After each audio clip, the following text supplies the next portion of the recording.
I always believed that kindness would never betray me. My mother used to tell me that no good deed ever went to waste, but life has a way of twisting those lessons, turning them into weapons that cut the deepest.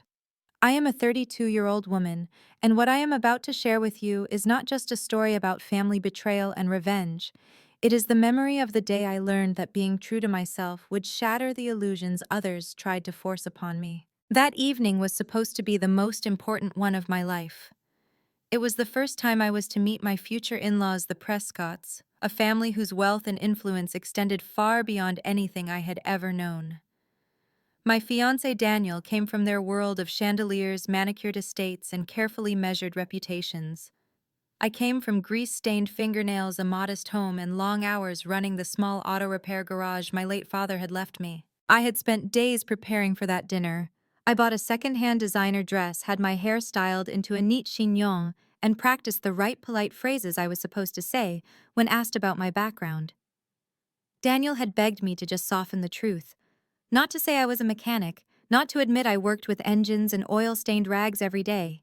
Instead, I was to present myself as someone involved in specialized automotive management, as though rearranging words could erase the woman I really was. I promised him I would try, though every part of me rebelled against the lie. Because being told to hide my truth felt like being told that who I was, the woman who had built her life from broken bolts and repaired carburetors, wasn't good enough. Still, for him, I agreed. Love makes you compromise in ways you later wish you hadn't. The drive to their mansion was long, winding through roads where the air itself felt expensive. My old pickup truck, the one I had restored, bolt by bolt in honor of my father, rattled proudly against the pristine silence of the countryside. As I checked my watch, I realized with relief that I would actually be early. For once, I thought maybe I would not be the girl arriving late, smudged, or out of place. But fate has its own cruel timing. I saw her on the side of the road, a frail, silver-haired woman in an immaculate tweed jacket, standing beside a smoking vintage Rolls-Royce. The sight struck me like lightning. That car was not just beautiful, it was a relic, a silver cloud, the kind my father used to marvel at in magazines we could never afford. I slowed down, my heart torn. Daniel's words echoed in my mind. Don't be late. Don't do anything to give them a reason to despise you. But there was another voice, softer but stronger, whispering from the core of who I was. Help her. This is who you are. This is what you do. I pulled over, removed my jacket, and walked toward her. She looked at me with a mix of curiosity and relief. It just stopped, she explained, her voice polished, almost aristocratic. Made a dreadful clunking noise. I leaned under the hood, the smell of hot oil and aged metal rising like an old familiar song. Within seconds, I spotted the problem: a frayed wire. Nothing too serious if you knew what you were doing. My hands worked instinctively, stripping the wire, repairing the connection, wrapping it securely. My carefully cleaned nails, my pressed dress, they all fell victim to the black stains of truth. When the engine roared back to life, she clapped her hands together with the joy of a child. "You young lady are a miracle worker," she declared, her eyes bright with something I couldn't yet name. I smiled, wiping my hands on a rag. "Just happy to see her running again, ma'am. That's all the thanks I need." We parted with warmth in the air between us. But as I climbed back into my truck, reality returned. My hands were filthy, my dress smudged, and I was now over an hour late. My chest tightened with dread. I had just ruined my chance to make a good first impression with the people Daniel so desperately wanted me to please. The Prescott mansion rose before me like something out of a movie: towering brick walls, glittering windows, a driveway lined with luxury cars. I parked my old truck at the far end, painfully aware of how small it looked beside their polished German sedans. I tried to scrub the grease from my skin with a useless napkin, but the blackness clung stubbornly, just as it always had, just as I always had. When Daniel opened the door, his face froze in horror. His parents stepped forward behind him, Richard and Eleanor Prescott, perfectly dressed, perfectly judgmental, their eyes slicing through me with pure contempt. Eleanor's lips curled into a smile so sharp it could draw blood. "Ah," she said softly, "so you do work with your hands. How quaint." Her husband's voice followed, cold and final. We do not tolerate lateness in this family. It is disrespect.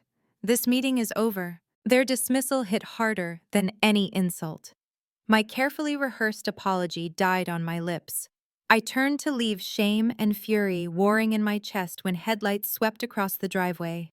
A Rolls-Royce purred to a stop, the same one I had just repaired. And then I saw her. The elderly woman I had helped stepped out regal as a queen.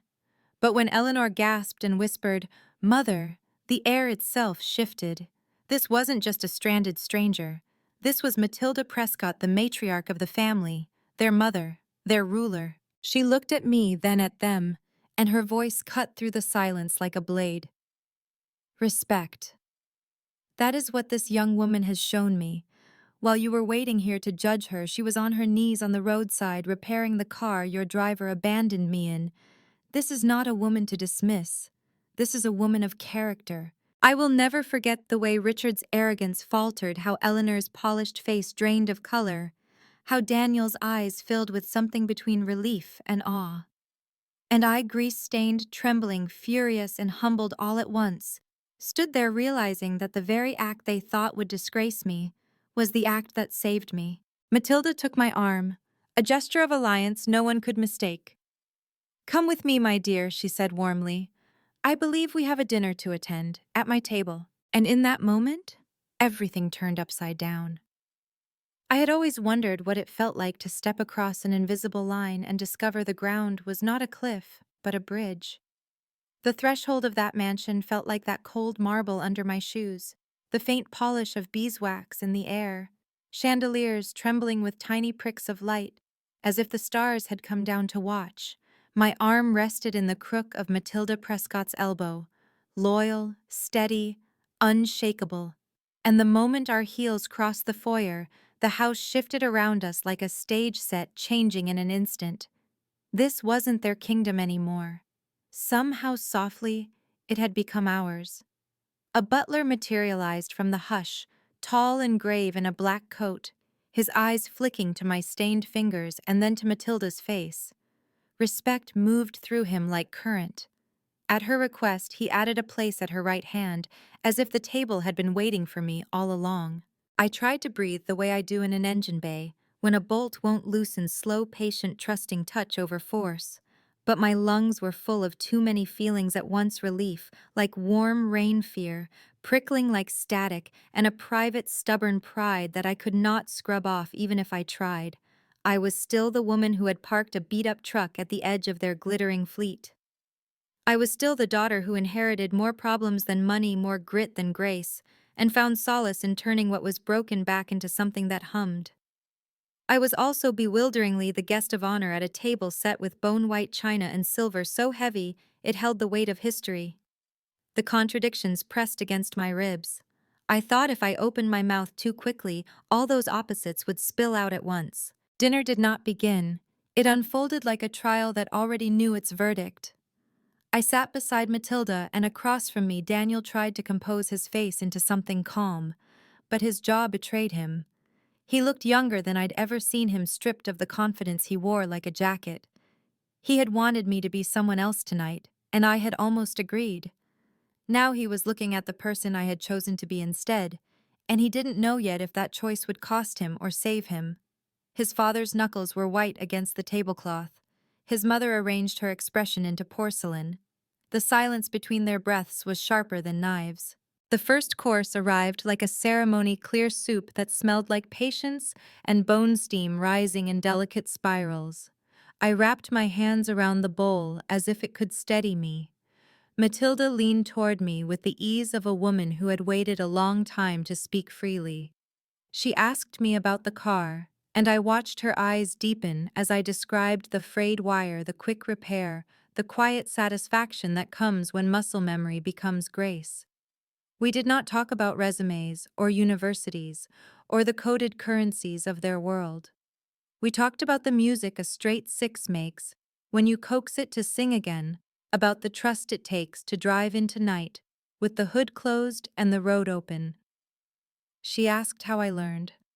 I told her about my father's hands, how the half-moons of Greece never left even on the Sundays he tried to scrub himself softer for church. I told her about the years after he died, the way grief sounded like a socket wrench slipping, the way I swore I would keep his tools warm with use. As the second course came, a salad arranged with obsessive precision, Eleanor attempted a smile that didn't touch her eyes. "We admire generosity," she offered, the words heavy with something that was not admiration. "But one hopes it won't become a habit that compromises punctuality." Her gaze skimmed the grease on my skin, as if it were a stain on their bloodline. Matilda didn't look at her daughter. She addressed me instead, her voice a balm with an iron key hidden inside. "Punctuality is a courtesy," she said, "and character is a compass. One is a clock on the wall, the other is where you point your life when no one is watching." She lifted her spoon again, conversation closed, verdict delivered with a gentle hand. The hush that followed had a beautiful sound to it, the defeat of arrogance quietly setting like cooled glass. I felt a tremor of something I had not expected to feel here, safety. It settled between my shoulder blades, a warm, steadying weight. But safety can make you lightheaded.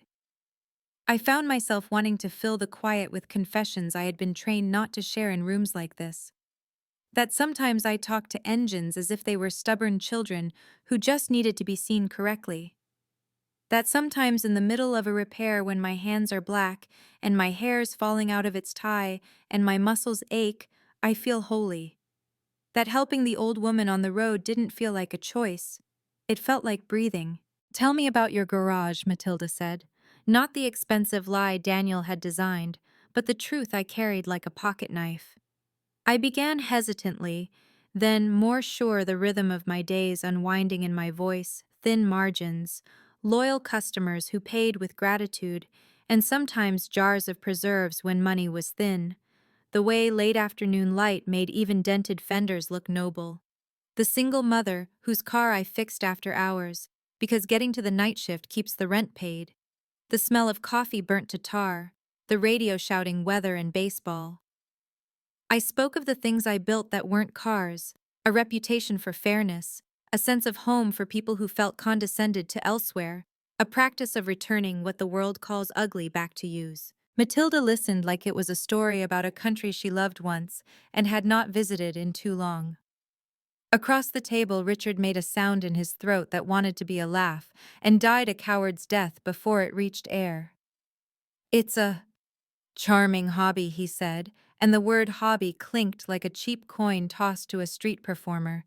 "But one wonders whether such—" He flicked his fingers vaguely, as if waving at smoke, hands-on pursuits can support a household of our standards. I had thought I might be unable to defend myself without fury making me clumsy, but his contempt did not burn me. It clarified me. "Your standards," I said quietly, "are not my measure." My voice didn't rise. I spoke as if I were reading a specification I knew to be true. "I support myself. I pay my bills. I help where I can. My hands have never bounced a check." Daniel's eyes closed briefly, and for a second I saw it, pride and fear braided together. He reached under the table and squeezed my knee, an apology without words, a truce offered too late. I wanted to cover his hand with mine. I wanted to pull away. Love can be both ache and anchor in the same heartbeat. I kept my palms on the linen and let the conflict settle in my bones. The duck arrived next, its skin crisp as lacquer.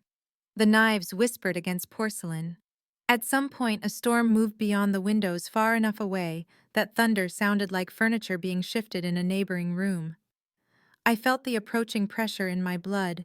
This dinner was not just about salvaging dignity. It was an audition, yes, but for a role I no longer wanted to play. I didn't want to be the woman who mouths the right answers at the right tempo.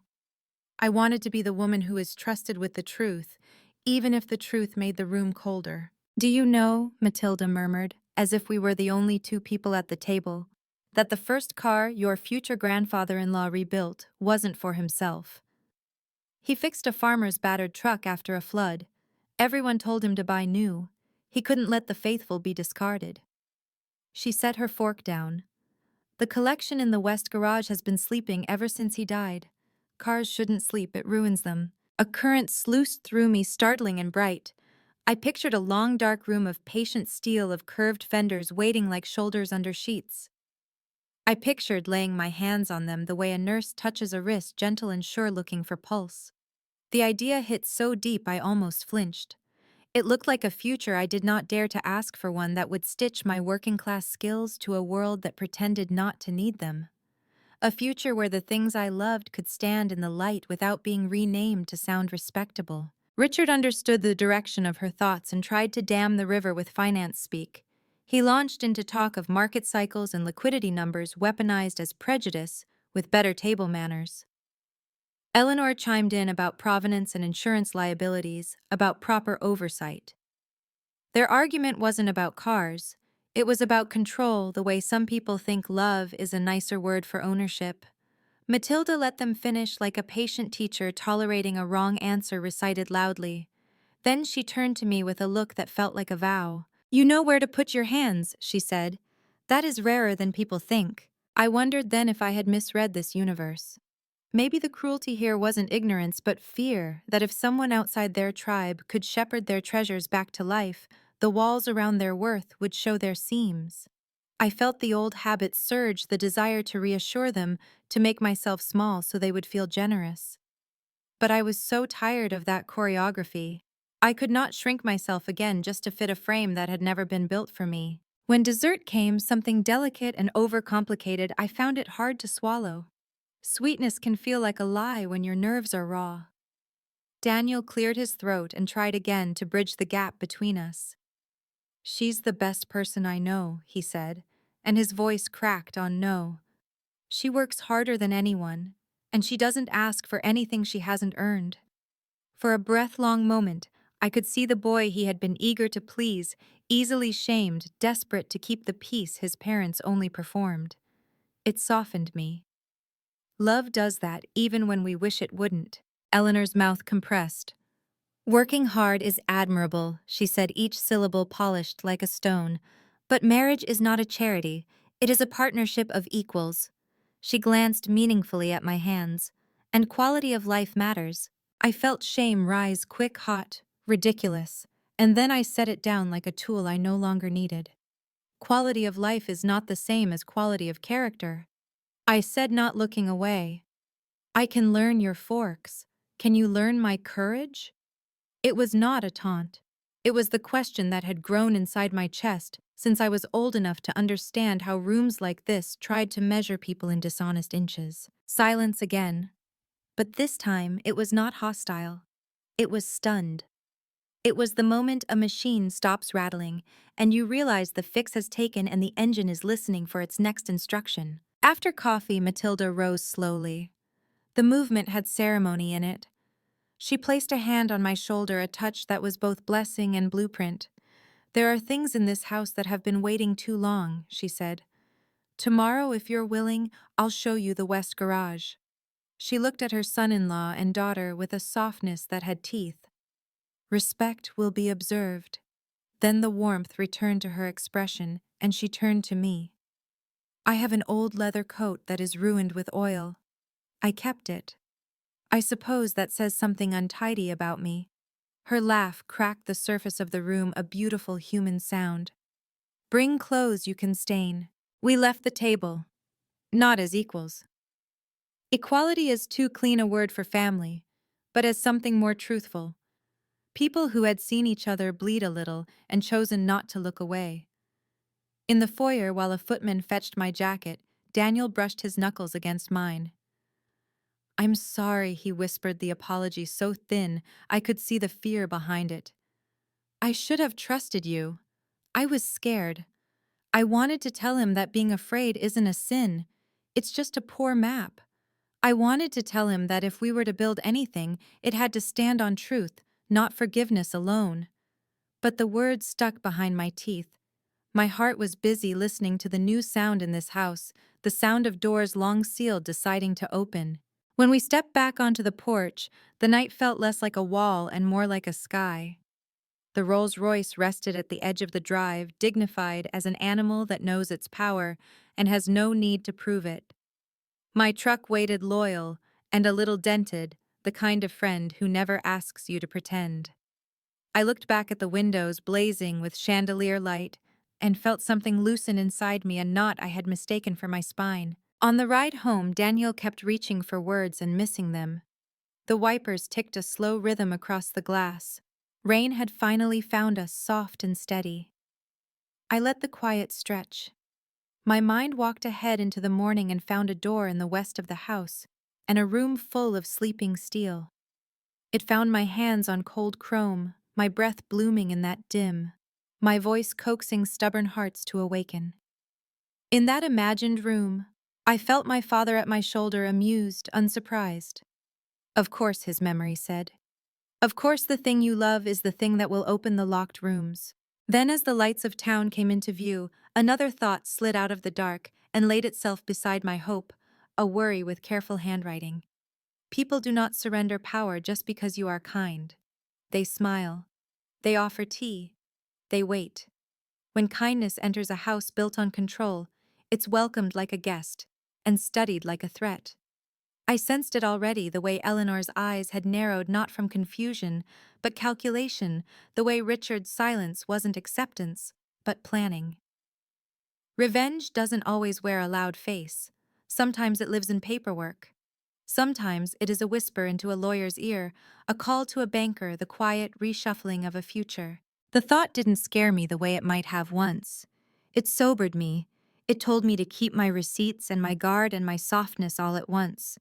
It told me that love for their son wouldn't be enough, and Matilda's favor wouldn't be everything, and character would not spare me from being tested again. But the test would find me ready.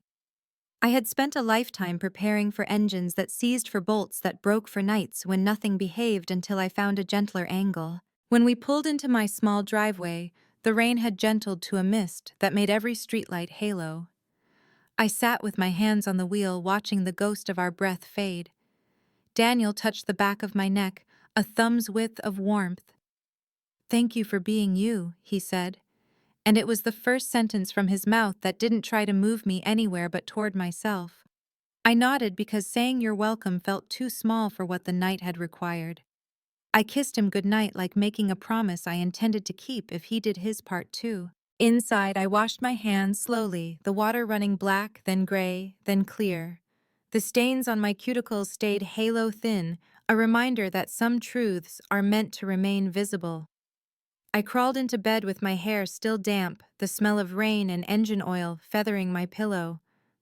Before sleep took me, I imagined tomorrow's key in my palm, old brass, warmed by another person's hand, but ready for mine. The storm moved off entirely. The night settled like a hush before a beginning. What I did not know, yet what I could not know, was how right my suspicion would prove. That the West Garage would offer more than dust and glory. That a door inside it would open to a steel cabinet, and the steel cabinet to a leather folio, and the leather folio to a secret set of papers written in a hand that crossed time. That the past was waiting there with a truth my future in-laws had every reason to bury. That kindness had delivered me into the house, and the house in gratitude and in fear would deliver me a weapon I did not want, but would be forced to use. The storm that had followed us home left the air washed clean, but inside me a different storm gathered. Sleep had been thin, full of half-dreams where wrenches turned into knives and voices whispered behind locked doors. Morning came gray and cool, the kind of light that makes everything look more honest than you want it to. Daniel made coffee strong enough to mask his unease, and we dressed in silence that felt like another test. When we drove back to the Prescott estate, my pulse kept rhythm with the hum of the engine. Matilda had said she would show me the West Garage, and though her promise warmed me, I could feel the watchful weight of her children waiting to twist it into something else. They had smiled last night because they were cornered. Today they would come armed with better masks. The garage stood like a cathedral, apart from the mansion's stone and steel guarding secrets, older than my relationship with their son. Henderson the butler, with eyes that revealed nothing, handed me a set of keys with both reverence and dread. When the lock turned, the air that spilled out was a perfume of dust, leather, and oil, the scent of time itself. Inside, rows of sleeping giants stretched in silence. Ferraris under covers that shimmered like silk, A Bugatti crouched as if ready to sprint American muscle cars breathing dust as if the decades hadn't broken their pride. I walked among them as if among saints, my hand brushing a fender here, a mirror there, each touch a benediction. My throat closed with the ache of longing. I wanted nothing more than to wake them one by one to hear their voices roar again. Daniel trailed behind quieter than usual, as though even he knew these cars listened. Matilda watched me with a satisfaction that went deeper than victory. She had not brought me here only to admire. She had brought me here to belong. But belonging is never given freely in families like this. It is bartered, begrudged, clawed at in silence. While I bent to examine the worn leather of an Aston Martin's seat, Eleanor appeared at the doorway, her pearls gleaming even in the dim. "Careful," she said smoothly. "Some things are too delicate for rough hands." The insult slid sharp across the room. My shoulders stiffened, but before I could respond, Matilda's voice cut in low and dangerous. "Delicate things rot when they are left untouched. These cars are waiting for hands that remember how to respect them, not how to fear a little grease." Eleanor's lips pressed together, but her eyes flickered with something more than distaste, something like fear. I realized then that this garage was not only a shrine to their patriarch's memory, it was also a vault, a keeper of more than steel and chrome. As I circled to the far wall, my boot caught on the edge of a carpet that seemed out of place in such a workshop. When I tugged it back, I found the outline of a metal cabinet half hidden beneath. Matilda's gaze followed my hand, and for a moment her eyes flashed not surprise, but something heavier. Permission. I pulled the cabinet open. Inside, among stacks of old manuals and faded blueprints, was a leather folio tied with a cord that crumbled at my touch. Papers spilled into my hands, brittle but legible deeds, letters, signatures. My breath stilled as I read. These were not records of cars, they were records of inheritance. Land transfers, trusts, amendments, and a will rewritten more than once. Daniel leaned over my shoulder, his face paling. Eleanor moved forward too quickly, her hand snatching at the folder. But Matilda's cane struck the floor like thunder. "Leave it," she commanded. Her daughter froze mid-motion. The silence was louder than engines. My hands trembled as I realized what I was holding. These papers told a story that had been buried in this garage, assets shifted, promises, broken names removed. And in the margins, in firm, unmistakable handwriting, was the signature of the man whose collection surrounded us, Daniel's grandfather. A chill raced down my spine. The documents revealed not only his love for these cars, but also his distrust of those who would inherit them. Words like incompetence and squander echoed from the page. His estate had not been meant to fall wholly into Richard and Eleanor's hands. There had been conditions, protections, some of which had mysteriously disappeared in the versions that had been honored. I looked at Matilda, and her expression told me she had known this truth all along. But she had waited for someone else to uncover it, someone untouched by greed. Her voice, when it came, was almost tender. "Now you see, my dear. Metal remembers. Paper remembers. And so do I," Daniel whispered. "What does this mean?" His voice cracked heavy with both hope and dread. "It means," Matilda said, her eyes fixed on her children like a hammer about to fall, "that the past is not as silent as they believed, and that character, real character, may yet rewrite the future of this family." The folder weighed heavy in my hands, not just with paper, but with betrayal sealed in ink. In that dim garage surrounded by machines that had slept through decades of lies, I understood this was no longer just about love or acceptance. It was about survival in a war I had not chosen but could no longer avoid. And I knew with a clarity that chilled me that I would not run from it. The folder trembled in my hands, though it was not the papers that shook, it was me. My fingers were steady when wrapped around a wrench, sure and practiced when feeling for a bolt hidden in shadow. But these pages carried a different weight. They were not mechanics, they were confessions. And I had stumbled into a secret that Richard and Eleanor had buried beneath layers of wealth and etiquette, hoping no one would ever unearth it. Matilda's cane still rested against the concrete floor, her eyes holding her daughter and son-in-law like shackles. She did not need to raise her voice. Power radiated from her stillness, from the simple certainty that she was the true architect of this house, this family, this legacy. Richard finally spoke, his voice tight, each word cut to size like glass. "Mother, those documents. They are old drafts, nothing more. You know how father was always revising, never satisfied. The final will was executed properly, as you well know." Eleanor nodded sharply, eager to reinforce him. "Exactly. You cannot seriously suggest that this girl rummaging through dusty cabinets should mean anything. She has no context, no understanding. She has eyes," Matilda interrupted softly, but the softness cut sharper than a scream. "She can read. And she can see what I have seen for years, that your father's intentions were twisted into something more convenient for you. You have starved his legacy, neglected his collection, all while fattening your bank accounts. But you cannot starve the truth forever. It waits, it remembers, and sometimes her gaze shifted to me. It chooses its own messenger." Her words clung to me like a second skin. Messenger. I wanted to protest that I hadn't asked for this burden, that I only ever wanted to love Daniel and keep my own life intact.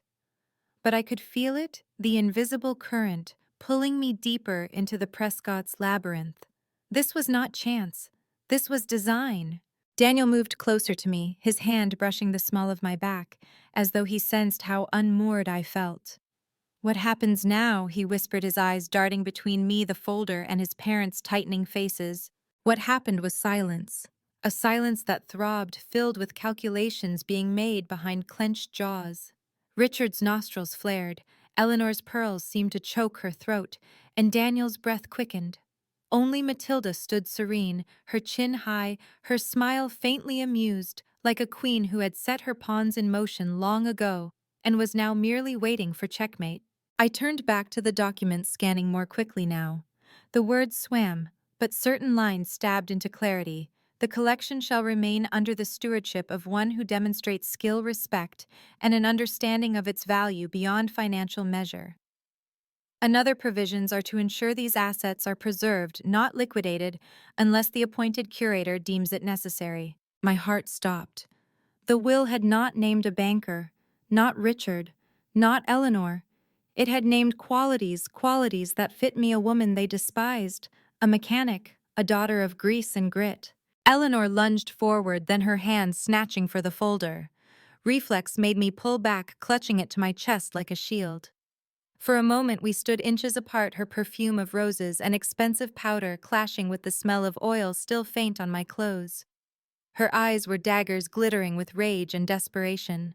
"You don't belong here," she hissed. "You are nothing. You think fixing a few broken toys makes you worthy of us? You will ruin everything." Before I could speak, Matilda's cane struck the floor again, louder this time, echoing through the cavernous garage. "Enough," she declared. "The girl belongs because she is not blinded by greed. She belongs because she sees worth where you see inconvenience. And she belongs because I say she does." The authority in her words pressed the air flat. Eleanor recoiled, her lips trembling with fury she dared not unleash. Richard's silence was more dangerous. His face was unreadable now, a mask settling over a man who calculated revenge not in shouts but in signatures and schemes. I realized then that this folder was not a gift, it was a weapon. And weapons never arrive without consequence. That night, back at my small house, Daniel and I argued until our voices broke. He wanted me to give the folder back, to let his grandmother handle it quietly. He begged me to understand the ruin it could bring, the headlines, the shame, the cracks it could split into his family. But I could not ignore the words written in ink, nor the way Eleanor's voice had dripped with contempt, nor the emptiness in Richard's stare. To hand the truth back to them was to betray myself, and worse, to betray the man whose legacy I had stumbled upon. When Daniel finally fell silent, his head in his hands, I whispered, "If they hate me for who I am, then let them. But I will not hate myself for hiding the truth." The folder lay on the table between us, the lamplight catching its cracked leather like a scar. I knew then that this was no longer just a love story. It was the beginning of a war I hadn't chosen, but one I would fight, because for the first time, I wasn't only fighting for myself. I was fighting for the legacy of a man I'd never met, for the justice he had been denied, and for the quiet belief that character mattered more than bloodline. And somewhere deep inside, beneath the fear and exhaustion, I felt something awaken. Not revenge, not yet, but the seed of it planted in the soil of betrayal, watered by the arrogance of those who thought I was beneath them. I looked at Daniel, broken between love for me and loyalty to them, and I knew this story could only end one of two ways, with me swallowed by their world, or with their world swallowed by the truth. The days that followed blurred into a strange rhythm, as if I were walking across thin ice that cracked softly under each step. Daniel tried to return us to normality: coffee in the mornings, quiet dinners in my small kitchen, kisses that tasted like apology. But every touch carried a question neither of us could ask aloud. Which family are you choosing? The folder never left my sight. At night, I slid it beneath the bed as though hiding it from thieves, though I knew the real thieves were already aware of it. In the daylight, I sometimes opened it again, tracing my fingers over the ink over his handwriting. Daniel's grandfather, a man I had never met, but who seemed to reach across time to rest his trust in hands like mine. The words didn't just assign responsibility for machines. They revealed his understanding of human frailty. He had seen Richard's hunger for power, Eleanor's obsession with appearances, and he had tried so desperately to guard against them. But they had still twisted his intentions. Matilda visited me once unannounced. She arrived in a chauffeur-driven car, stepping into my modest garage with her cane tapping against the concrete floor. She did not flinch at the smell of oil or the half-dismantled engines waiting on their stands. In fact, her eyes softened. "He would have liked you," she said quietly, watching me clean a carburetor. "My husband. He trusted those who built more than those who bought." I didn't know what to say, so I only nodded. She studied me for a long moment before adding, "Do not underestimate them. My children wear civility like silk, but beneath it is wire and fire. They will not forgive you for holding what they cannot control." Her hand brushed mine briefly, surprising in its warmth. "But you are not alone." Then she was gone, leaving behind the faintest trace of lavender and the heavy weight of both warning and blessing. It wasn't long before the retaliation began. First came the whispers at Daniel's workplace. Colleagues who had once smiled now watched him with careful eyes, as if gossip had already been seeded about his unsuitable fiancé. Then there were calls I couldn't trace, breath on the line. Silence that lingered like a smudge. At the garage, two customers canceled long-standing appointments, muttering excuses that didn't ring true. Someone wanted me to feel cornered, to doubt myself, to believe that being tied to Daniel was a liability. The cruelest blow came from Daniel himself, though I know he didn't mean it that way. One night, as we argued again about the folder, he said, "Do you understand what you're risking? My parents can cut me off. They can make sure I have nothing. Do you really want to destroy them just to prove a point?" The words slashed deep. Just to prove a point, as if character, legacy, and truth were trifles. I turned away, my throat raw. "I'm not trying to destroy them," I whispered. "They are destroying themselves. I'm only refusing to help them hide it." He reached for me, but I stepped back. For the first time since I'd loved him, I wasn't sure if love would be enough. The turning point came 3 nights later. I returned to the garage after closing to find the door ajar. My heart jolted. Inside, the filing cabinet where I kept invoices and personal papers had been ransacked. Drawers hung open, files spilled across the floor like entrails. But the folder I kept hidden in the false bottom of my father's old toolbox, was still there. Whoever had come searching hadn't known where to look, yet. I sank onto the cold floor, hugging the box to my chest. Fury burned away my fear. They had crossed a line. If they thought intimidation would silence me, they had underestimated what a lifetime of struggle had already taught me. I did not scare easily. The next day I returned to the mansion, not for dinner, not for civility, but for confrontation. Daniel begged me not to, but I went anyway. The butler's face flickered with unease as he led me into the drawing room. Richard and Eleanor were waiting, their expressions masks of polite disdain. "You've made quite the spectacle of yourself," Eleanor began smoothly, as if I were a misbehaving servant. You've involved yourself in matters you cannot possibly comprehend. This family is not a charity case you can fix with grease and stubbornness. I laid the folder on the table between us. Their eyes snapped to it like hawks. I comprehend enough, I said, my voice low but steady. I know what he wrote. I know what you erased. And I know the collection, the estate.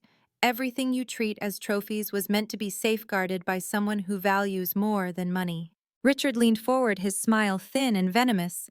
And you think that someone is you? I met his gaze without flinching. I don't have to think. He already said it, not in name, but in principle. And I am not afraid to remind the world what those principles were. The silence that followed was like standing in the eye of a storm. Eleanor's hands clenched so tightly her rings dug into her skin. Richard's mask cracked just enough to show the fury beneath. They had spent years believing they controlled the narrative, and now the truth sat exposed between us, undeniable. Matilda entered, then her cane striking the floor in perfect rhythm. She looked at the folder, then at me, and nodded once. It seems, she said lightly, though her eyes blazed, that the past has chosen its guardian. Richard rose his chair, scraping harshly. This is madness. We will not allow— You will allow nothing. Matilda snapped, her voice slicing the air. You will watch, and you will learn, because this young woman holds more integrity in her little finger than you have shown in a lifetime. And if you try to strip her of it, you will find yourselves stripped instead of respect, of inheritance, of name. Her words fell like a gavel. For the first time, Richard looked small. Eleanor's eyes shimmered with unshed tears, not of sorrow but of rage denied. I gathered the folder and stood. My legs trembled, but my heart burned steady. I wasn't naive. I knew this wasn't the end. It was only the beginning. But in that room with Matilda at my side, and their power cracked like porcelain, I felt something stronger than fear. I felt destiny coil around me, heavy and inescapable.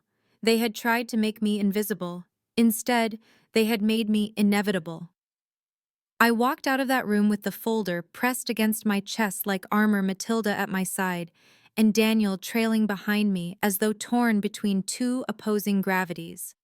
The Prescott Mansion's halls had never felt so cavernous, their polished marble floors echoing with each strike of Matilda's cane. For the first time, I wasn't shrinking in those corridors, I was taking up space. My presence was no longer a tolerated intrusion. It was a threat. That night, I couldn't sleep. The folder lay open on the kitchen table, its fragile pages scattered like puzzle pieces. My eyes traced the words over and over: skill, respect, understanding of value beyond finance. Each time I read them, it felt less like an inheritance and more like a dare. I thought of my father's voice, soft and rough all at once, saying, "Fixing things isn't just about tools, sweetheart. It's about proving nothing is ever too broken to matter." But people can be far crueler than machines. The retaliation escalated quickly. A notice arrived from the bank claiming an error in my loan paperwork, threatening to seize the garage unless I paid a sum I couldn't possibly afford. Anonymous reviews flooded the internet, painting my shop as dishonest. One morning, I found the windshield of my truck, smashed glass glittering across the seat like mock diamonds. I knew whose fingerprints hovered invisibly over every act. Richard and Eleanor would not confront me openly. They would erode me piece by piece until I either broke or surrendered. Daniel tried to intervene. I watched him confront his father in the driveway, his voice shaking with fury. But Richard didn't raise his tone. He didn't need to. I could hear him from the garage, calm, deliberate venom. "You will thank me one day, son, when you realize I was saving you from a life beneath you." Daniel came to me afterward, his hands trembling. "They'll never stop," he whispered. "They'll burn everything down before they admit they're wrong." His fear wrapped around me, and for a moment I almost let it consume me too. Almost. But then I remembered that night on the roadside, the woman with the broken-down Rolls-Royce, her relief when the engine turned over again. I had fixed what was broken then without hesitation. Could I do any less now? I decided to fight back, not with lies or sabotage, but with truth sharpened into a weapon. First, I photographed every page of the folder, storing copies in hidden drives and sealed envelopes addressed to lawyers I barely trusted. Then I returned to the West Garage with Matilda's blessing, beginning to work on the sleeping collection. I refused to be intimidated out of touching what was already mine in spirit, if not in ink. The cars welcomed me like old friends, their bolts loosening at my touch, their engines coughing awake as though eager to roar again. With each restoration, I felt my father's presence beside me, steadying my hand, guiding my resolve. It was during one of those long nights in the garage that Daniel finally broke. He stood in the doorway, his face caught between shadows and moonlight. "I don't know if I can do this," he said, his voice ragged. "Choosing between you and them, it's tearing me in half." I put down my wrench and looked at him, my heart aching. "I'm not asking you to choose between me and them," I said quietly. "I'm asking you to choose between truth and lies, between love and control, between courage and fear." He closed his eyes, and for a long moment, silence was the only answer.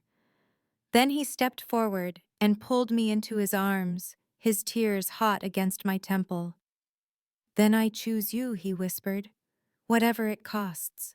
It was a vow that bound us tighter than rings ever could, but vows are only as strong as the trials they survive. The climax came weeks later at a Prescott family gathering, an annual gala meant to flaunt their wealth and cement their status. Hundreds of guests filled the grand hall, the chandeliers blazing like suns. Eleanor glittered in diamonds.